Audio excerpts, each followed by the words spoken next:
बोल गंगा मैया की जय, बोल सत्य सनातन धर्म की जय, बोल वैशाख महात्मा की जय। पतित पावनी कलिमल हारिणी मंगलकारिणी मोक्षदायिनी माँ गंगा मैया का ये पवित्रतम तीर्थ हर की पेड़ी ब्रह्मकुंड है। वैशाख का पावन महीना चल रहा है।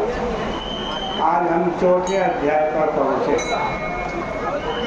नारद जी कह रहे हैं कि तैलाभ्यंगम दिवस्वागम तथा वही कांस्य भोजनम खट्वा निद्रां गृहे स्नानं निषिद्धस्य च भक्षणं वैशाखे वर्धयेतष्टौ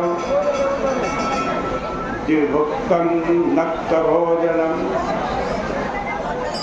कह रहे हैं कि वैशाख मास में तेल लगाना, दिन में सोना, कांसे के पात्र में भोजन करना, चारपाई पर सोना, घर में ही स्नान करना, निषिद्ध वस्तुओं का भोजन, 2 बार भोजन करना, रात में भोजन, इन 8 कामों को नहीं करना चाहिए। संयम नियम व्रत से रहते हुए वैशाख मास में पलाश के पत्ते पर रख करके जो भोजन करता है वो सब पापों से छुटकारा पाकर विष्णुलोक हो जाता है। वैशाख मास में दोपहर के समय थके हुए ब्राह्मणों का चरण धोना ही उत्तम व्रत महर्षियों ने माना है।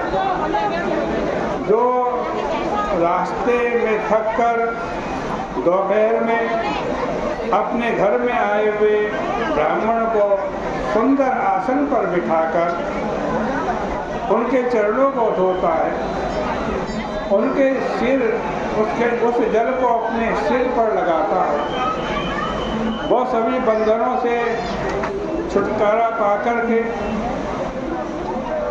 आज कहते हैं निस्संदेह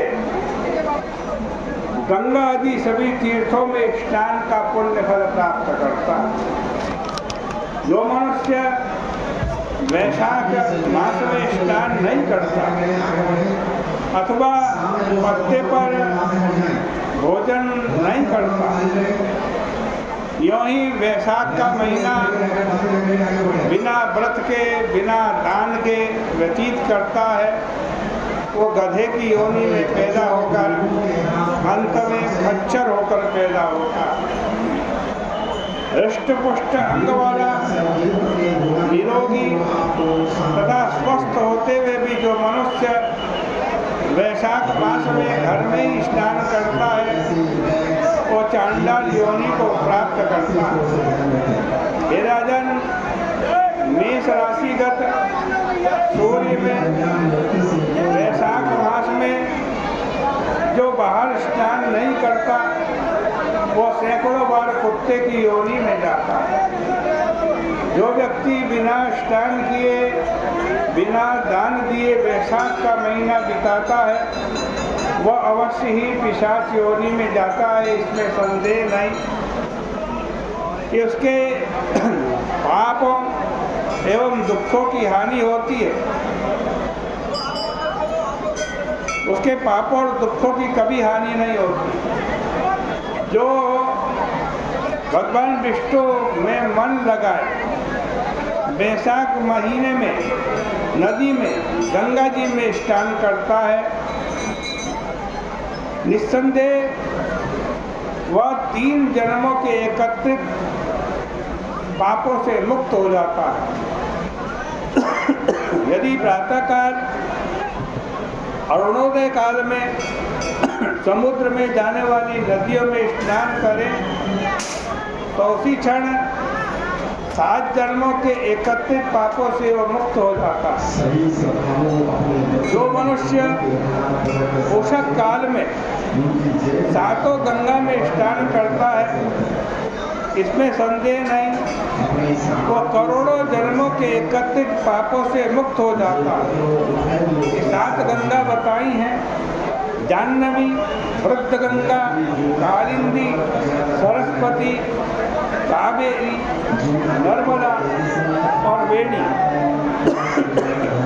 ये 7 गंगा कहलाती हैं। जो अपने खुदाए हुए तालाब में प्रातः वैशाख में स्नान करता है, इसमें संदेह नहीं कि वह जन्म से लेकर किए गए समस्त पापों से मुक्त हो जाता है। वैशाख मास आने पर जो मनुष्य बावड़ियों में प्रातःकाल स्नान करता है, वह स्नान महापाप समुदाय को नष्ट कर देता। घर के बाहर कहीं तीर्थ में गाय के खुर के प्रमाण में भी गहरा जल हो तो वैशाख मास में उसमें सभी गंगा आदि नदियाँ रहती हैं। इसमें तनिक भी संदेह नहीं है। और इस प्रकार की बुद्धि रखते हुए मनुष्य सभी तीर्थों से अधिक पुण्य फल प्राप्त करता है। हे राजन, रसों में दूध श्रेष्ठ है, दूध से दही श्रेष्ठ है, दही से घी जिस प्रकार तेज युक्त है, उसी प्रकार सभी मासों में कार्तिक का मास श्रेष्ठ है। कार्तिक के मास से भी ज़्यादा श्रेष्ठ माघ का श्रेष्ठ है। माघ महीने से भी ज़्यादा श्रेष्ठ सर्वश्रेष्ठ वैशाख महीना। इस मास में किया गया धर्म बरगद के बीज के समान बढ़ता है। धनी, अति दरिद्र अथवा परवश में रहने वाला किसी भी परिस्थिति का मनुष्य जो कुछ भी वस्तु प्राप्त कर सके, उसे ही ब्राह्मण को दान करना चाहिए।